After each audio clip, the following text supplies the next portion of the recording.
Bonjour à tous, bienvenue sur la chaîne du cabinet Yokum Guizot. Confinement oblige. Confinement oblige, cette vidéo sera aujourd'hui prise depuis mon domicile. Le sujet que nous avons choisi aujourd'hui d'explorer pour cette première vidéo de la chaîne sera le sort des élections municipales suite à ce premier tour qui a été largement commenté, tant en son maintien qu'en son déroulement pratique, au regard de la loi du 23 mars 2020 sur l'urgence sanitaire. Alors, il y a eu beaucoup de discussions autour des élections municipales. Faut-il ou non reporter le second tour? Faut-il conserver les résultats des premiers tours qui ont été décisifs? Il s'avère que la plupart de ces questions aujourd'hui sont tranchées et je verrai dans un premier temps la question des premiers tours qui ont été décisifs, ceux pour lesquels le conseil municipal a été intégralement renouvelé, et dans un second temps, la question des conseils municipaux qui n'ont pas été intégralement renouvelés ou pour lesquels eh bien, un second tour s'avère nécessaire. Alors le sort des premiers tours qui ont été décisifs est assez simple en réalité. Des discussions avaient existé un petit peu avant l'adoption de la loi d'état d'urgence sanitaire. Aujourd'hui, le sort de ces premiers tours est réglé par l'article 19, premièrement, de la loi du 23 mars 2020. Cet article 19, il indique, dans tous les cas, l'élection régulière des conseillers municipaux et communautaires, élus dès le premier tour organisé le 15 mars 2020, reste acquise conformément à l'article 3 de la Constitution. C'est-à-dire qu'on a considéré dans les rangs des parlementaires, et je veux dire que ça aurait été malheureux après toutes les discussions qui ont pu avoir sur le fait que le premier tour avait été vecteur de maladies. Les parlementaires ont considéré que malgré tout le scrutin s'était déroulé de manière assez correcte et qu'il n'y avait pas lieu de faire revenir au vote les citoyens dans les communes où l'élection a été décisive dès le premier tour. Néanmoins se pose la question, et elle se pose d'autant plus que les délais ont été prorogés par cette même loi sur l'état d'urgence sanitaire, se pose la question du contentieux électoral, à savoir, est-ce que les circonstances dans lesquelles s'est déroulé ce premier tour, avec notamment une abstention qui a été assez élevée par rapport au canon du genre des élections municipales, est-ce que ces circonstances justifient de saisir le juge du contentieux électoral pour obtenir l'annulation d'élections qui auraient été ou non serrées? Alors la réponse, elle se fait de manière assez simple en réalité. On aurait tendance à penser que des situations telles que celles qu'on a vécues sont extrêmement rares. Or, il s'avère qu'au niveau local, il existe de la jurisprudence sur la question des circonstances exceptionnelles qui favorisent l'abstention. La première jurisprudence, c'est une décision du Conseil constitutionnel du 21 novembre 1973, décision qui, en substance, vient indiquer que lorsque des bureaux de vote sont fermés, il est possible, si l'écart de voix est suffisant, de faire annuler l'élection. Alors on aurait tendance, au regard de cette jurisprudence, à dire que, il est possible de recourir devant le juge du contentieux électoral pour faire annuler une élection au regard du taux d'abstention. Simplement, il ne faut pas prendre cette jurisprudence pour argent comptant, il y a eu d'autres cas, deux arrêts du Conseil constitutionnel, 1er juillet 1993, pour des élections législatives, et 19 janvier 1981, pour, là encore, des élections législatives, où le principe qui a été fixé par le Conseil constitutionnel est le principe qui est généralement utilisé par le juge administratif. À savoir que il faut démontrer que cette abstention, elle a profité à un candidat plus qu'à un autre. Les formules incantatoires qui consistent à dire cette abstention a porté atteinte à la sincérité du scrutin ne suffisent pas, et le juge électoral, qu'il soit constitutionnel ou administratif, exige qu'il y ait une démonstration d'une atteinte à la sincérité du scrutin. En d'autres termes, ce que dit le juge électoral, c'est qu'on ne peut pas démontrer que l'abstention a profité à un candidat plus qu'à un autre, ou en tout cas qu'elle a préjudicié à un candidat plus qu'à un autre.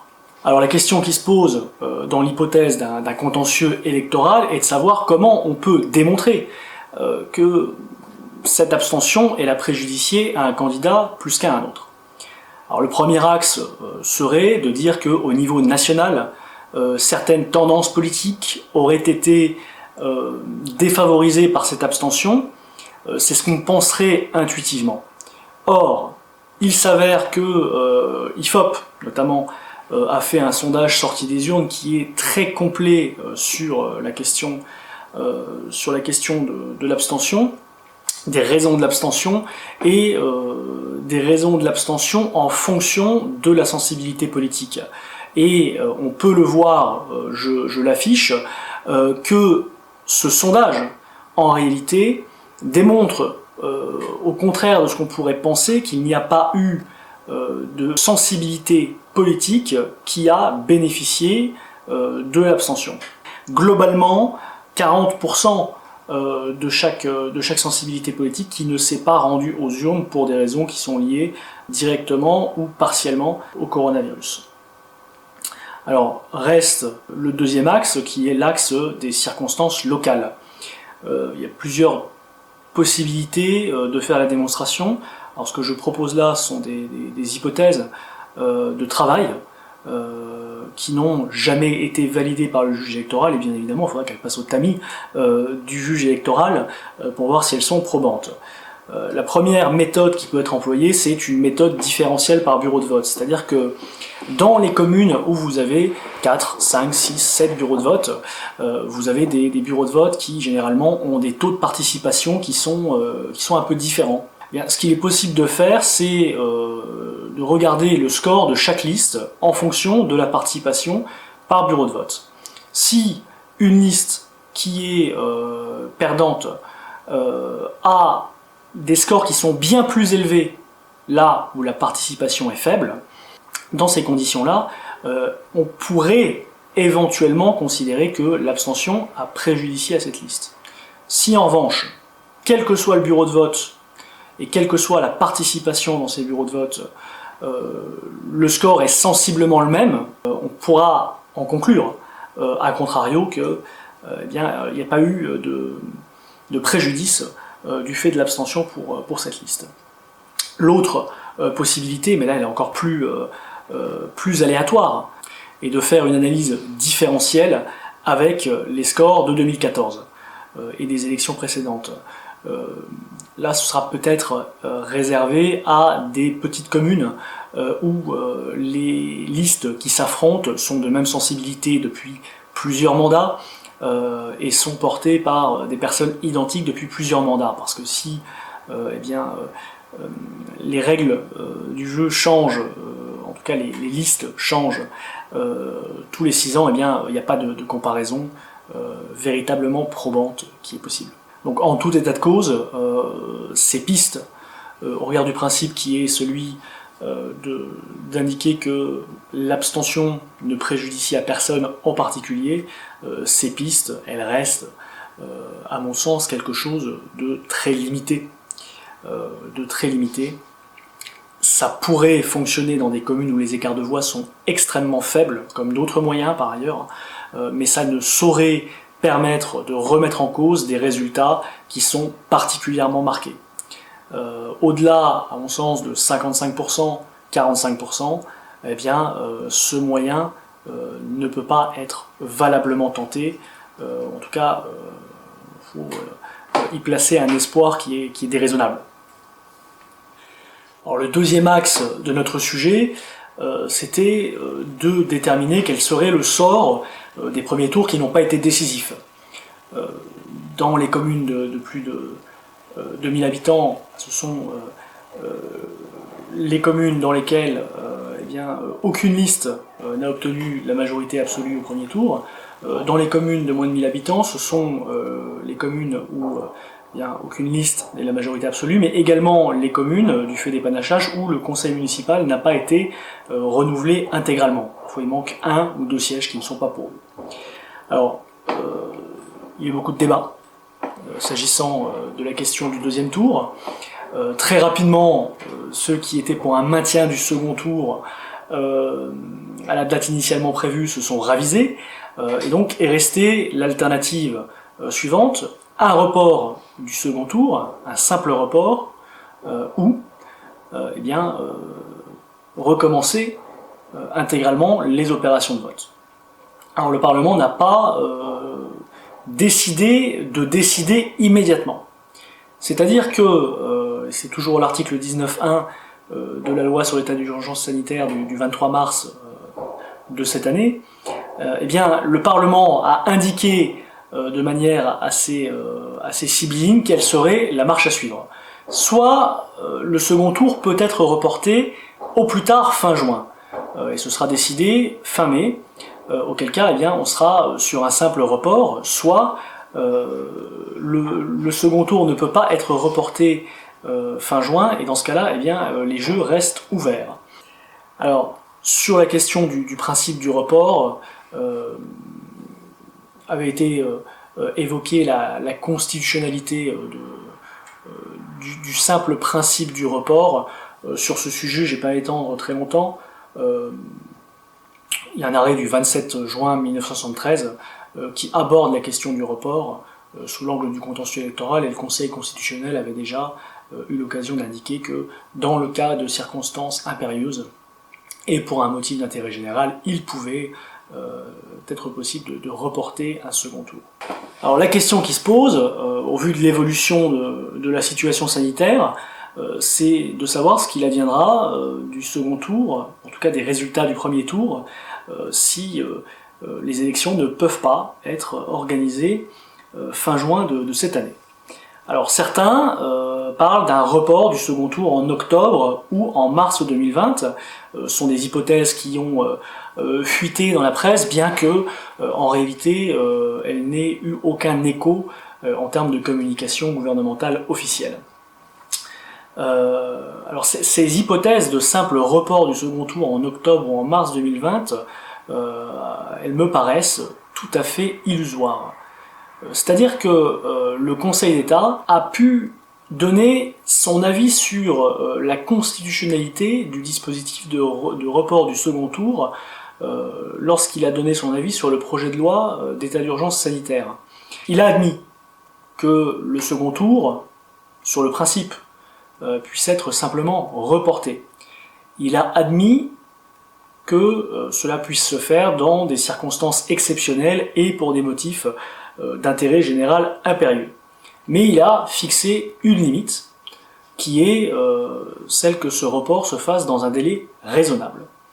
Il a admis que ce report de 3 mois jusqu'à fin juin 2020 soit un report raisonnable. En revanche, il a d'ores et déjà indiqué dans son avis qu'un itératif report poserait de sérieuses difficultés juridiques. Il n'explique pas véritablement sa position, le Conseil d'État. Et en réalité, on peut l'expliquer de la manière suivante, au vu de la jurisprudence du Conseil constitutionnel en la matière.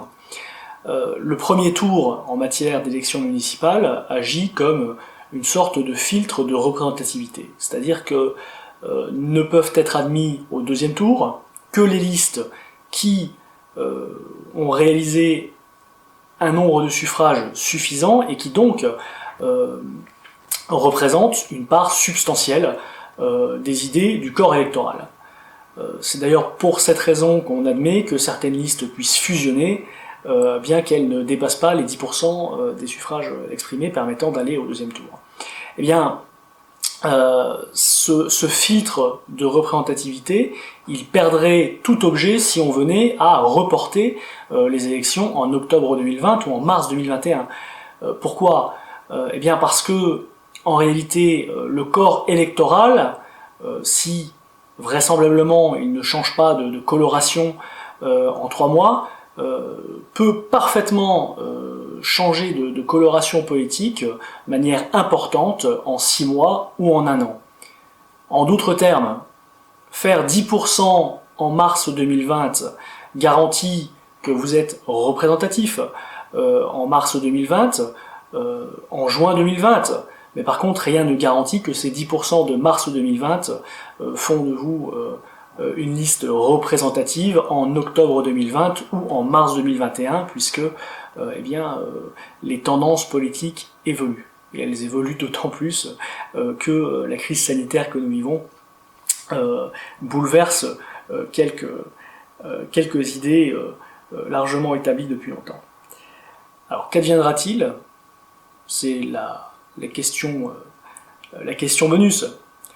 Qu'adviendra-t-il pour les candidats qui doivent se soumettre à ce second tour? La première question a été celle de savoir quels étaient les délais de dépôt des candidatures. Alors, il y a eu une bataille absolument dantesque au Parlement sur ce sujet entre l'Assemblée nationale, le Sénat. C'est peut-être la question qui a amené à la saisie de la commission mixte paritaire. La solution qui a été trouvée en fin de compte, c'est de dire les candidatures doivent être déposées au plus tard le mardi qui suit la publication du décret de convocation des électeurs pour le second tour. Voilà pour la question des candidatures. Alors sur la question des frais de campagne, il y a 2 questions qui se posent. La première, c'est de savoir, dans l'hypothèse où les élections devraient recommencer depuis le départ, ce qu'il adviendrait des frais de campagne engagés pour cette élection avortée. A priori, même si la situation n'est pas fixée aujourd'hui, les remboursements devraient se faire comme si les candidats avaient effectivement participé. Deuxième question qui se pose, c'est celle des frais qui ont été engagés dès avant le soir du premier tour par certains candidats qui sont effectivement passés au deuxième tour et en vue du deuxième tour. Eh bien, sur ce point, la loi a considéré que ces frais devaient être remboursés comme si le deuxième tour s'était déroulé. C'est important, parce que c'est notamment les frais de propagande officielle, d'impression des tracts, d'impression des affiches et des professions de foi, qui se fait de surcroît potentiellement dans l'urgence avec des frais d'impression qui sont plus élevés que pour le premier tour où on a le temps de programmer les choses. Donc ces frais-là de propagande officielle engagés en vue du second tour seront pris en charge comme si le second tour s'était déroulé. Autre question qui se pose, c'est celle du délai de dépôt des comptes de campagne. Ça a été reporté comme beaucoup d'autres délais. Alors la dernière question qui se pose, toujours en rapport avec les comptes de campagne, c'est de savoir si le plafond de dépenses qui a été fixé initialement resterait au même niveau ou est-ce qu'il serait augmenté. Alors la loi sur cette question n'a pas décidé, c'est une question qui est renvoyée à un décret, mais le principe d'une augmentation du plafond de dépenses a d'ores et déjà été acté par le Parlement. Ce plafond de dépenses il peut être augmenté jusqu'à 50% du plafond initial. Donc voilà la situation telle qu'elle se présente aujourd'hui. À la fois, nous l'avons vu pour les premiers tours qui ont été décisifs, qui ne devraient pas être remis en cause, sauf cas exceptionnel devant le juge électoral, et pour les premiers tours qui n'ont pas été décisifs, où le principe d'un simple report a été fixé, sans qu'aujourd'hui nous ne soyons en mesure de dire si ce second tour, au vu de la situation sanitaire, pourra se tenir avant le 30 juin 2020. L'important étant de retenir sur ce dernier sujet que un simple report du second tour en octobre ou en mars 2021 ne paraît pas juridiquement possible et que si d'aventure fin mai le Parlement devait considérer que le report fin juin ne pouvait se dérouler à raison des circonstances sanitaires, eh bien on irait nécessairement vers un recommencement intégral des opérations électorales, avec toutes les questions que ça posera nécessairement sur la durée des mandats des élus qui sortiraient de ces élections, qui seraient reportées. Voilà. Si vous souhaitez des informations complémentaires sur ce sujet ou sur d'autres sujets de droit électoral, eh bien, le cabinet est à votre disposition. Vous trouverez les coordonnées en barre d'infos.